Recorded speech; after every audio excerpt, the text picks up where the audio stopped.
Hi, I'm Brian Krause, Director of Parks and Public Works for the City of Snoqualmie. Thank you for joining our Virtual Citizens Academy. In this video, you're going to learn about the services we provide and the people that make it happen.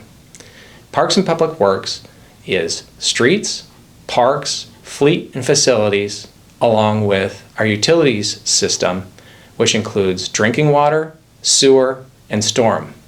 Our department also delivers utility system improvements in our capital improvement program. Today, you'll learn more about them, and thank you for participating.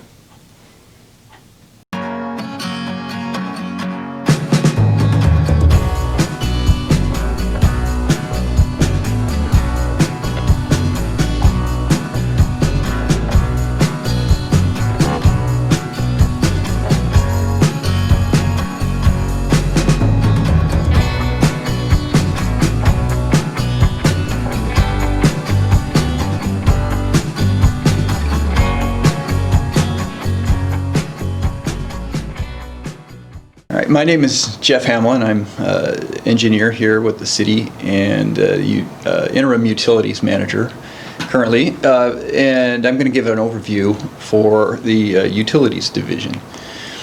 So when we talk about the Snoqualmie utilities, what we're really talking about is water. We don't do power, we don't do gas, we don't do communications. We are really water, specifically drinking water, wastewater, and stormwater. Right now, on average, the average day, we send out about 1.5 million gallons of drinking water a day. That equates to approximately 90 gallons per capita per day. We have, the prospect of bringing the water from a source. We have 3 separate sources. It gets treated and it's conveyed out to our customers. All of the water that we produce is essentially, well, not all of it, but nearly all of it is treated twice. It's treated once before we send it out as drinking water, where we filter it, we disinfect it, and in some cases we treat for impurities. And then we treat it again when it comes back as wastewater. The drinking water system is regulated by the Department of Health and the Department of Ecology, and every bit of it is pretty much regulated. We have a whole host of regulations to follow. So it's a big challenge to maintain the drinking water system. The wastewater system is similar. It's regulated by the Department of Ecology under an NPDES discharge permit, and it includes several processes for treating the wastewater, including we do screening, we do digestion, there's clarifying and solids removal. You can think of our wastewater treatment facility as kind of like a big digestive tract, and it takes a considerable amount of attention, monitoring, and operational support to keep that thing running healthy and within compliance with our regulations. The stormwater utility or division of the utility is primarily involves the collection of stormwater, conveyance, and treatment. We provide treatment for primarily water quality in the city, where we have the ponds, and I'm sure most of the citizens have noticed all the ponds around, especially on the ridge, where we collect the water and treat it. And what we're trying to do is remove pollutants. In some cases, we treat it for flow control to reduce the amount or the speed of the runoff so that we don't cause erosion of the streams and the river. So that also is regulated under by the Department of Ecology. We are what we call an NPDES Phase 2 city, and that is a recent change to the way we are regulated, and that comes with a whole host of regulations and activities involving that permit. What I can say about the utility operations is that it's very challenging. It's a lot of work, and there are a lot of moving pieces, a lot of regulatory requirements. The utility system is expected to operate 24 hours a day, 7 days a week, 365 days a year, and it keeps us hopping. It never takes a break, and we have to have operational control of it at all times. We do that with a staff of 15 employees currently. And I will say that our employees are dedicated, well-trained, and they care very much about what they do. They're routinely adapting to unexpected or emergent situations, and most of the time they do it with a smile on their face. They have a spirit of public service, and I'm very proud of the work that they do. And it's really been a pleasure to work with those folks. They really care about what they're doing, and they do a very good job. Budget, talk a little bit about budget. Our operating budget, when we talk about budget in utilities, we're really talking about two budgets. We have our operating budget and we have our capital budget. Now the operating budget is approximately for 2020 is about $7 million, and that includes the day-to-day operations and maintenance of all of the utilities, so water, wastewater, and stormwater. It's the biggest component of that would be labor, but it also includes things like equipment and materials, service contracts with vendors. Sometimes we need to hire vendors to do specialty items, things that we can't do ourselves in-house, or when we have special considerations or special skill requirements where we need to hire somebody to help us out. So on an annual basis, at least in 2020, we are budgeted for $7 million. Now the capital budget is different. And you've probably heard us talk about the capital improvement program, the CIP program, CIP budget. And we are currently working that out right now for the utility. That is primarily the funds that are required for current and future needs of the utility operations. That includes things like planning, design, construction, and basic planning activities to keep the operation healthy, looking out 7 or 10 years. In this case, 10 years. Our current utility plans, we are working on utility system plans right now, and we are in the process of developing a capital improvement program budget for looking forward. We'll be conducting a rate study to basically refine the work that needs to be done, how much it's going to cost, and then figuring out how we're going to pay for it. And that is all part of the planning and the rate study portion of it. Primarily, we'll be looking at efficiency upgrades, trying to make adaptations for regulatory requirements, and planning for certain amounts of growth. So that's in a nutshell, that's our utility program. The city's wastewater treatment plant receives raw wastewater from the city and refines it into a safe and usable product. This takes several different processes. Treatment begins with the headworks facility. This is where the initial wastewater enters the plant. Its purpose is to remove grit, which can damage the entire plant if left unchecked. It also houses a bioreactor, which significantly reduces the amount of odor emanating from the plant. From the headworks, the wastewater goes to the oxidation ditches, which utilize long retention times and specific bugs to remove biodegradable organic materials. After the waste travels through the oxidation ditches, it goes to the clarifiers. Here, the solids are separated from the liquid. The separated liquid is then put through sand filters, is hit with ultraviolet rays in the disinfection facility to remove, kill, or deactivate any pathogens, and then released into the river. The solids, however, require more processing in our new solids handling building. Completed this year, the solids handling facility is the largest public works project the city has ever constructed. The solid handling process is designed to separate liquids from solids of the wastewater treatment process. While liquid is sent back to the oxidation dishes, the solids are then treated physically and chemically to produce a semi-solid, nutrient-rich product known as biosolids. The biosolids are then shipped out to be used for agricultural applications.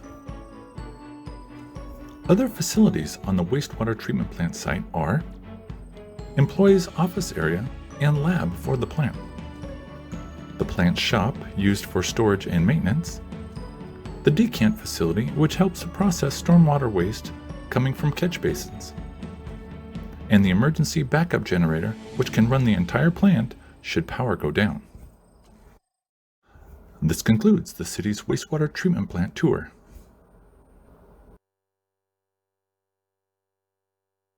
Hi, I'm Tom Holmes, and I work for the City of Snoqualmie at the Water Reclamation Facility.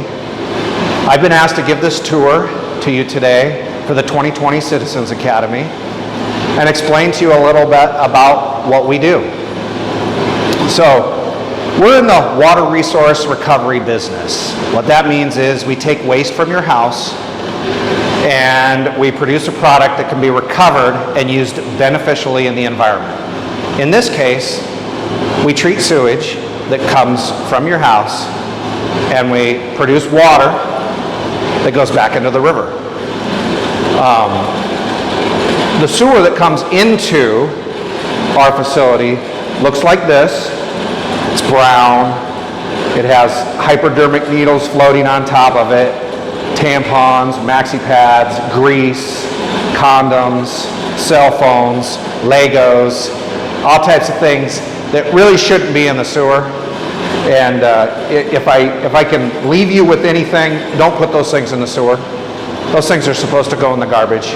The only thing that should go down the drain is water from your toilet with nothing additional flushed other than toilet paper. The water that goes down your drains, in your kitchen sink, and in your showers. That's it. Nothing else should go down the drain. But at the end of the day, what we produce is a product like this. So this comes in, and this is what goes out. This is an example of what goes out. Sewer treatment is something that's been around for a long time. A lot of people think that it's really expensive and it's very mysterious. You might have seen Netflix videos talking about where Bill Gates is talking about the toilet problem or the sanitation problem, and he says how this is a problem that afflicts 2.5 billion people in the world. And it's true, 2.5 billion people don't have proper sanitation or sewer treatment. But in the United States, we have a system of laws and regulations that have been put into place to ensure that what we put into the river actually brings the water quality back to where it used to be before we started just putting this in the rivers. There was a time where we didn't have good sanitation and good sewer treatment, and so a lot of this ended up in the rivers. Now in Snoqualmie, we've always had treatment since 1964, and so we've been doing this since 1964. One of the things that I'd like to talk about is the cost of that. So the average house produces about 180 gallons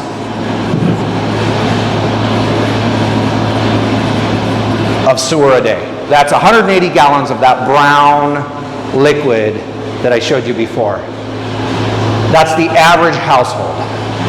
Your sewer bill, your sewer rate for a typical residential customer is approximately $79.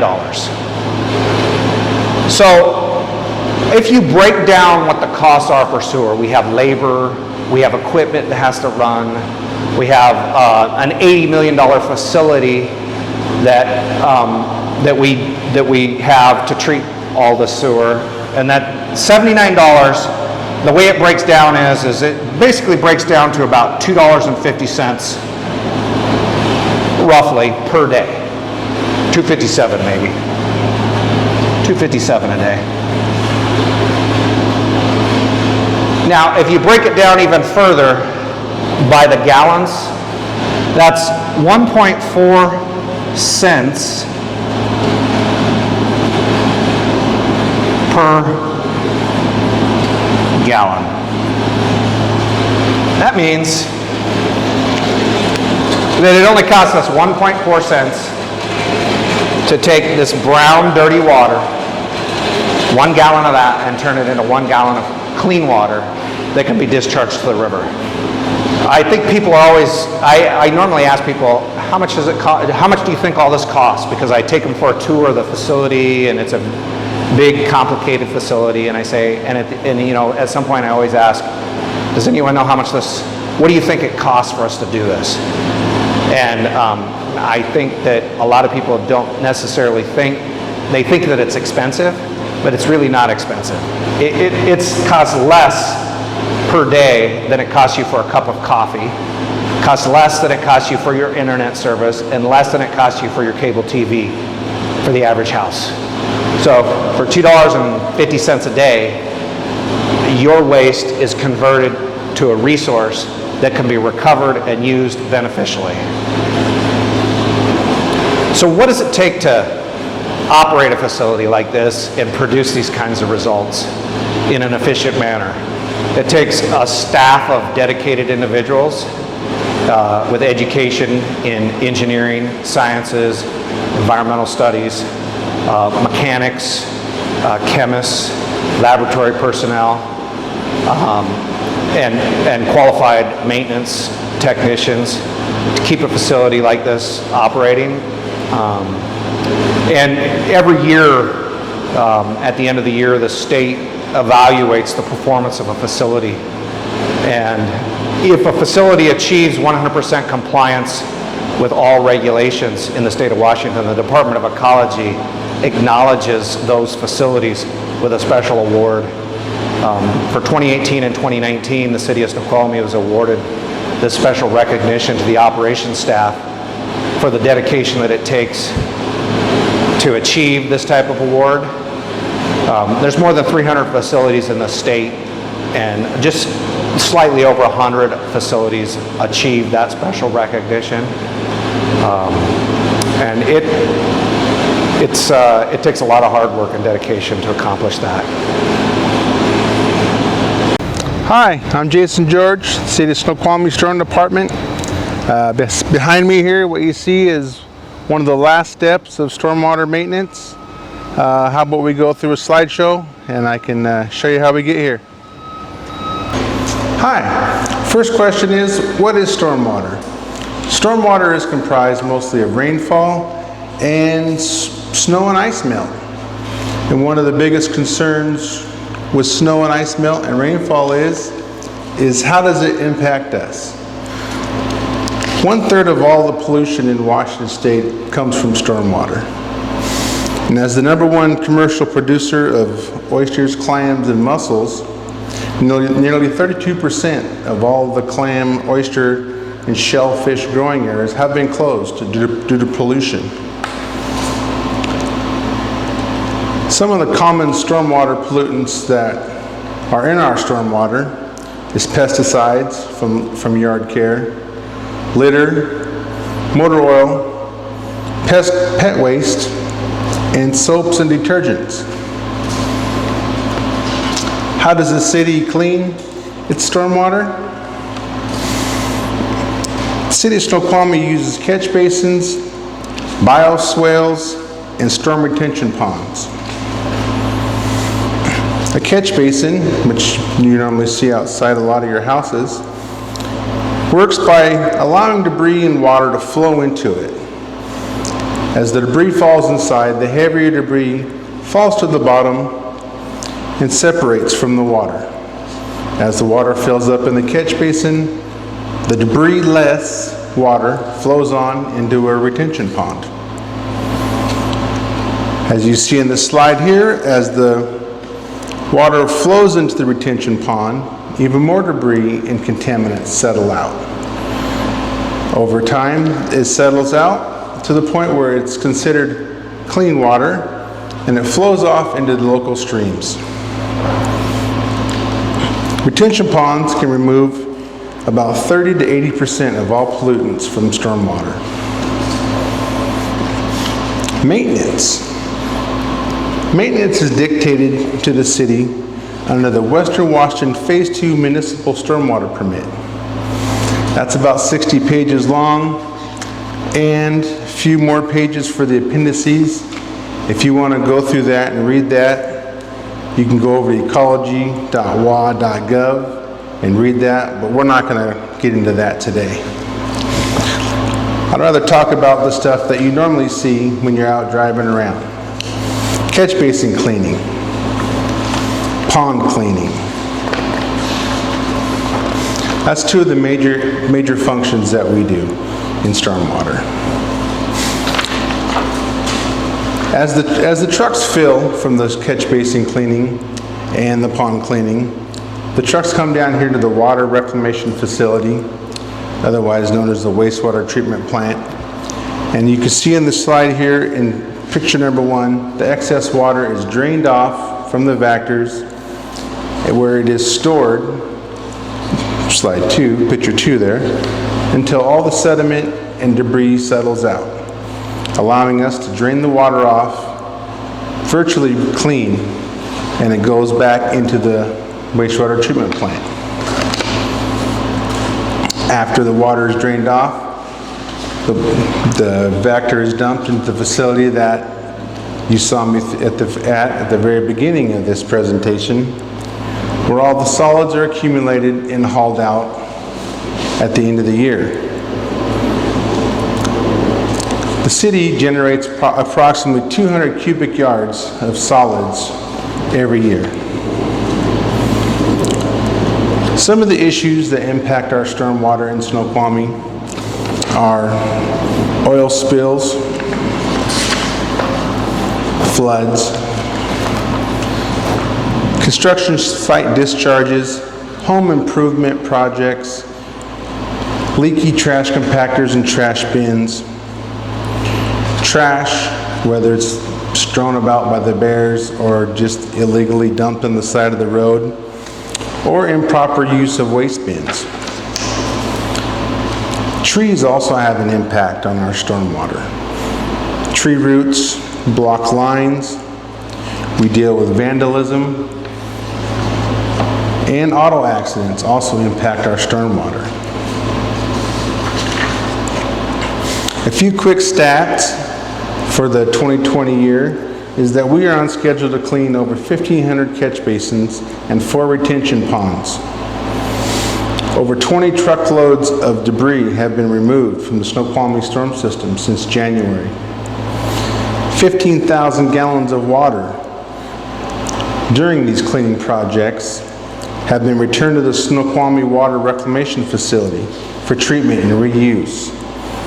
The Snoqualmie Stormwater Department is staffed by 1 full-time employee, me. If you have anything to report, any spills, anything that may impact the Snoqualmie stormwater system, please call 425-888-8011, and this is a 24-hour-a-day phone number. If you'd like to get some more information on natural yard care, pet waste, leaky automobile maintenance, rain gardens, or just some Puget Sound facts regarding stormwater, a good place to go is the PugetSoundStartsHere.org. They also have classroom tools for you teachers, and there's a list of events going on around the Puget Sound. Thank you. Hi, I'm Dustin Possert. I work for the City of Snoqualmie Water Department.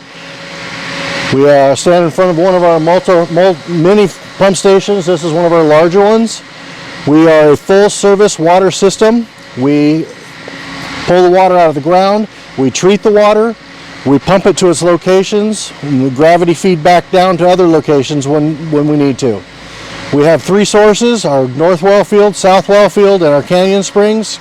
Canyon Springs mostly feeds the downtown area, but during the winter it feeds the entire Snoqualmie downtown and Ridge. And then when demand increases for summertime, irrigation, washing cars, whatever we need to do, then we bring our other well fields online. Canyon Springs is a really good source that we get. The only thing we do there is chlorinate for disinfection purposes.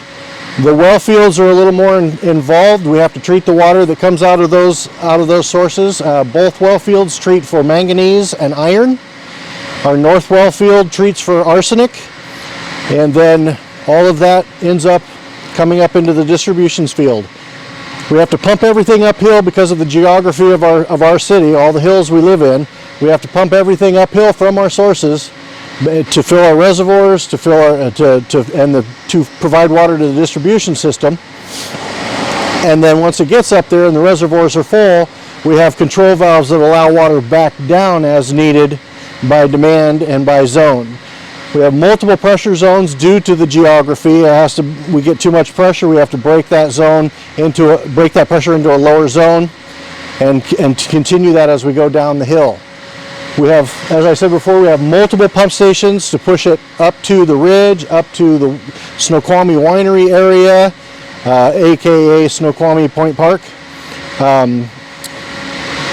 And we handle all of that. We have 5 reservoirs. We have about 90 control valves in the whole system. We have approximately 5,000 water services that we provide water to throughout the city and in some parts of unincorporated King County outside the city limits. And we are responsible for maintaining all of this system. It can be very complex, especially during the summertime when we have multiple sources online trying to get water to different points of the system at the same time. Sometimes we're pushing it up the hill, sometimes we're bringing it back down. Sometimes we're pulling it off of downtown, sometimes we're putting it into downtown. Depends on the situation, depends on what our sources are doing. We have 6 guys that work in the water system as well as the municipal irrigation system, and we get to make sure everything's good. We answer the Department of Health and the Department of Ecology for all of the regulatory needs, all of our sampling. So while most of the infrastructure that you guys see on the Snoqualmie Ridge area is all new within the last 25 years, we have a lot of infrastructure that is in the old historic town that is way past its life, and we've got the projects going on now and upcoming that are going to be replacing all of the water mains and any infrastructure that's past its due date, past its age limit, and that it's giving us problems both inside city and in the unincorporated King County area that concerns our water department. So all of these things are great. This is what you guys are trying to get from us, is an absolute high level of service with the best water quality we can give you. And by improving our infrastructure, improving the water mains, the pumps, and the valves, this is what we do for you. We give all of this to you, and we do our best to do it. Hi, welcome to the Fleet Facility Division of the City of Snoqualmie. I'm Supervisor Don Harris. I operate and manage the fleet system and the facility division here at the city. I'm here to explain a little bit about our program and what we do here. The replacement side, the R in the ER&R, is one of them anyway, is the replacement. We also do all the purchasing. We budget, take budget to council. We take all the approvals, the AB agenda bills, whatnot, during the fiscal year after it's been approved, and then we build the unit. We partner together with the division that will be using it, or user division. And for instance, like the aid unit, we take what the firemen would like to see on their new unit, and then we build it together as a team. We actually purchase off the state of Washington, or do we do a piggyback on the larger equipment? It's all pre-bid stuff. It's called CARS. It's on a state of Washington website that we order predetermined vehicles that we don't select. They're already on there. We pick from them, and then we build it off of that. I'll give you an example of one of the vehicles that we did that here shortly. The other R in ER&R is the repair side of things. We actually utilize the fueling data that we get into our software system, which is a fleet software based. Ron Turley Associates is what we use here at the city. And all that data is inputted. We have schedule repairs, which is developed through the odometers that trigger that, or by date. It's also, our work is generated, or our repairs are generated through a email system or a unscheduled type call or a walk-in type thing where a breakdown or something happens in the field that is unscheduled. We have a work order system that our technician fills out, puts all the parts, all the labor and whatever on there, and then we input it into the software. build it towards the asset itself. Forgot to mention that we do have, I split myself in half in our budget, so I'm half facilities and half fleet. I have one technician in the fleet side of things, and I have one technician in the facility side. So it's a total of 1.5 in each division. We have about 410 rolling tires actually on the vehicles being utilized today. As you see, we have some stock of that. We typically purchase once or twice a year through our tire online actual government pricing, Goodyear salesmen, and they that way when they truck them here, we're not individually buying 4 at a time, or we actually get a stockpile. We also purchase vehicles with like-in-kind type tires. That's why we order vehicles that are same, or try to get the same, either make, model. That way we don't stock as many parts. We have the same oil filters and tire sizes and whatever else. We do stock parts. We'll have Gail turn around here shortly and show some of the parts that we have here. But we try to minimize what we stock here in the shop and let the stores do the stocking, and we just go get it as we need it. So we do have a lot of tire work here. We do it in-house. We do a lot of stuff outside, and we do a lot of stuff inside, so it's a kind of a 50-50 mix. We do transmission work, body work goes out. We do a lot of their upfitting, police lighting, radio type stuff. We send that stuff out, but we also insource. We have North Bend Police that we insource. We have Duval that our IT division actually is that it utilizes our services, but we also support with it with a vehicle. We also have the school resource officer that's at the schools that we support their vehicle also. Down next to that pickup, there's a lot of the oil filters and stuff are down on the floor. We also share this facility with parks, streets, urban forestry. So we utilize about, let's see, the first 3 bays. It ends about where the blue lift is down there. So the rest of the shop is together shared, like I said, with park, streets, urban forestry, water, some storm. The other function or duties that we provide here in the fleet or facility division is that we do risk management. We help out with risk management for vehicle accidents, such we get estimates. We also help schedule the repairs, help with the paperwork, and document pictures and whatever else if we do have vehicle accidents or something to do with the facility itself. I'm also the logistics chief over at the EOC. Through this COVID situation, it's been kind of hectic with purchasing masks and all this other stuff. Been quite a year so far. So I'm also our one-time recycle event coordinator. That happens this year. We canceled it due to COVID, but it's typically September or fall. We have the one that's at Centennial Field that we provide, for batteries and scrap metal and appliances and whatnot. We also support the festivals, railroad days, Easter egg hunts, Christmas lighting, that type of stuff. We're also huge into our snow and ice events. We all have CDL licenses here.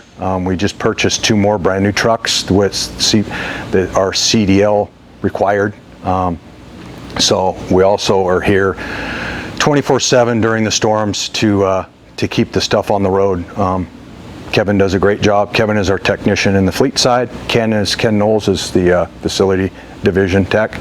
And they do a great job of either clearing the snow or repairing the snow plows and sanders when needed. So we also auction surplus. This last year we went through the ER&R program and kind of audited it, found some stuff that was underutilized, some things that were not getting used as much as we thought or we needed. Things changed throughout the years. We go down different avenues as far as our equipment needs, so we had auctioned off multiple units this year, totaling about $110,000 so far since the beginning of the year. So we're getting our money's worth out of the surplus. We use a government deal, or GovDeals is what it's called, .com.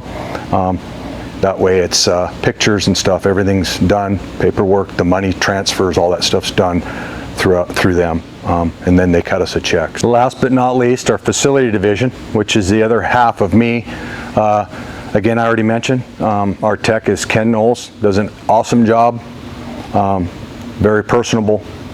We actually have 4 major facilities. We have City Hall, Police, Fire, and this facility here. We also have an annex that's the old library, is what we call it, that's next to our downtown City Hall that we maintain. We also support the Legion Hall and the actual flag pavilion that's next to City Hall. We also support Arts Commission, our human services, shower trailer. We operate the facility division as we do the ER&R system. We try to, all of our work is put onto the asset. For example, let's say we put a carpet into the City Hall, we actually bill that carpet to the asset, City Hall, and it's at the end of the budget cycle, in turn we charge back rates apply to that also. We don't really have a developed replacement part of the facility side, but we continue to move forward and try to develop them. Due to the fact that these facilities are multi-million dollars, it's kind of difficult to put money away to fund that into a capital. So we're working towards that. This is an example of one of our replacement vehicles for the 2020 year. This is a 2021 Peterbilt, replacing one of our snowplows that are a 1998. It's actually comes from the factory this way. We add the box and the snowplow at another vendor, which is also on the state bid. Fleet division is also full service here at the city. We also maintain and purchase fire, police, motor pool, public works. It means that we do all of that. Some cities, Issaquah, places like that, contract out some of their fire or police. We're 100% full service here. Talked a little bit earlier about the snow and ice removal that we also are a part of. I'm standing in front of a product called, they call it, technically it's ice slicer. Comes out of Utah, it's mined naturally out of the ground. This is what we use to put down on the roads for de-icing purposes. We also have plow equipment, which we just saw. We have some older plow equipment. If you want to pan around to this side here, there's an older truck that we're replacing, but it's in the means to getting it done as we speak. Hopefully by November we'll have the other trucks up and running. So that product's put into the back of that truck, and then it's spread out throughout the city streets. Hello, I am Joan Quaid, Administrative Assistant for City of Snoqualmie, Parks and Public Works Department. I am your voice for Parks and Public Works, or the woman behind the curtain, as it were. Anytime you call in for Parks and Public Works, unless you're calling a specific cell phone number, or if you email or come in person, I am the person with whom you are most likely going to be speaking. I am the starting point for all incoming Parks and Public Works contact, and I am the funnel, so I will assess your needs, handle when possible, and route as needed. The types of services for which you're most likely to be working with me include park and field reservations. In any given year, I reserve approximately 2,000 to 3,000 hours of athletic field use, an additional 1,000 hours of time usage at Gateway Park, and then between picnic shelter rentals, whole park rentals, and concession rentals, I work with another 200 to 300 reservations for parks each year. We also have a growing pea patch program in Snoqualmie. We have 2 garden patches. There's our Silva Garden, which features 12 garden patches, and predictably it is on Silva Street. We also have a Delorme garden with 24 garden plots, and that is on 380th Street near Cedar. I will work with you for reservations. We also have some information on the city's website. Under departments, go into parks, and then from there you can look at P-Patch. Other uses or other services that you may need are certificates of water or sewer availability, and I will start that process for you. You may see this if you have purchased property in the area or a home that does not currently have water or sewer connection, or if you live outside of city limits in unincorporated King County. The county requires that you have a certificate of water availability so they know whether or not they can approve a well or septic system. You may also talk to me for temporary water hydrant applications. Mostly we see this with contractors for some sort of development, but on the community member, you may be filling a swimming pool and renting a water truck, or you may have some other need for a temporary hydrant connection. We also work with permanent water connections and water meter removals, so I am your initial source for that. We will talk about street use permits, also known as right-of-way permits. You may have a need for that if you are renting a moving van or pod, if you want to have a block party, or if you're organizing a special event that impacts street or right-of-way, such as a fun run. We also see street use permits with requests from businesses who want to initiate seating expansions, or you may have a construction project that will temporarily impact the roadway or sidewalk and will need a street use permit for that. Anytime there's impact to street, sidewalk, or other public right-of-way, you will need a street use permit. So please give me a call or send me an email. Other ways in which you may see my work are with the agendas and minutes for both the Parks and Public Works Council Committee meetings and the Snoqualmie Parks and Events Commission meetings. These are the main sources of contact between you and me. I do a lot of other things behind the scenes, but you're less likely to see those. Some services that I do not provide, but I commonly receive calls about, are utility billing questions and starting and stopping utility services. So if you're moving into the area or moving out of the area, you may want to stop or start your service. In that case, you want to contact the city's utility billing clerk, Tammy Wood, and you can reach Tammy at phone number 425-888-1555 at extension 1109, or you can send her an email at twod@snoqualmiewa.gov. Another commonly misunderstood contact is to report problems with streetlights or streetlight outages. For those, please contact Puget Sound Energy. You can report those directly through PSC's website at psc.com, and you want to click on the outages tab and then click on streetlight outages. So if you would like to contact me at Parks and Public Works, I do have a few contact resources for you. For general inquiries and concerns for parks, please email parksconcerns@snoqualmiewa.gov.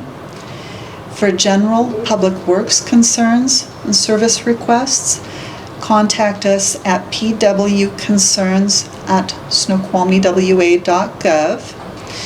You can also call Public Works at 425-831-4919, where you will reach me. For Parks, you can call me at 425-831-5784, though either phone number will work for Parks or Public Works concern, because you're going to get me either way.